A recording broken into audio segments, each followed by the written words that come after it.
समृद्ध भाषा है, तो इस भाषा में लिखा गया साहित्य भी सबसे ज्यादा समृद्ध ही होगा।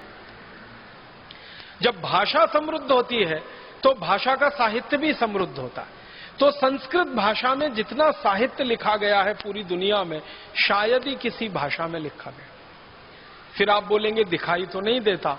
ये दिखाई नहीं देता वो हमारी लापरवाही का नतीजा है, और हमसे कई सारी बड़ी भूलें हुई हैं।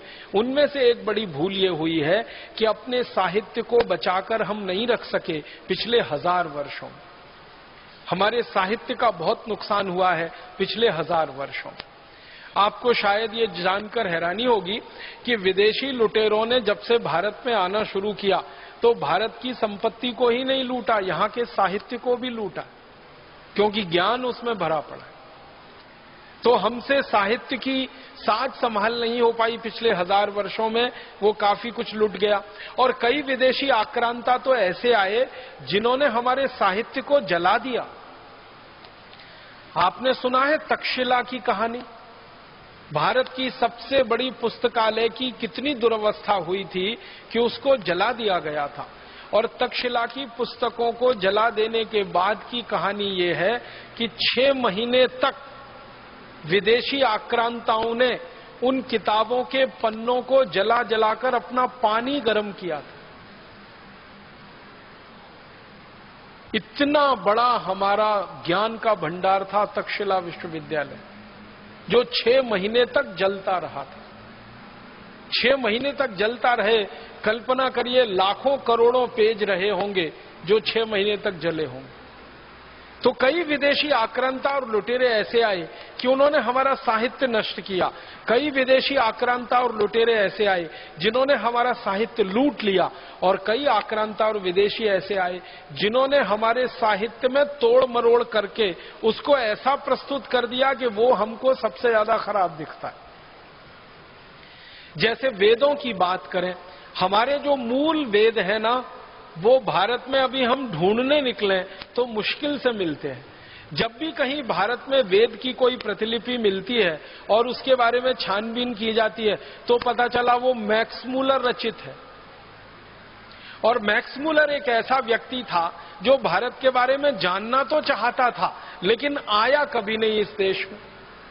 अपने घर में बैठे बैठे भारत के बारे में जो कुछ मिल गया उसको ज्ञान, वो उसने लिख दिया।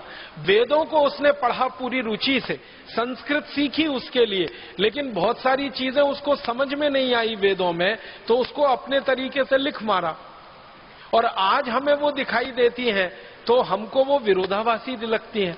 वो विरोधाभासी होने का कारण ये है कि मूल ग्रंथों के साथ छेड़छाड़ कर दी हमारे लोगों ने, शास्त्रों के साथ छेड़छाड़ कर दी, ज्ञान के भंडार के साथ छेड़छाड़ कर दी।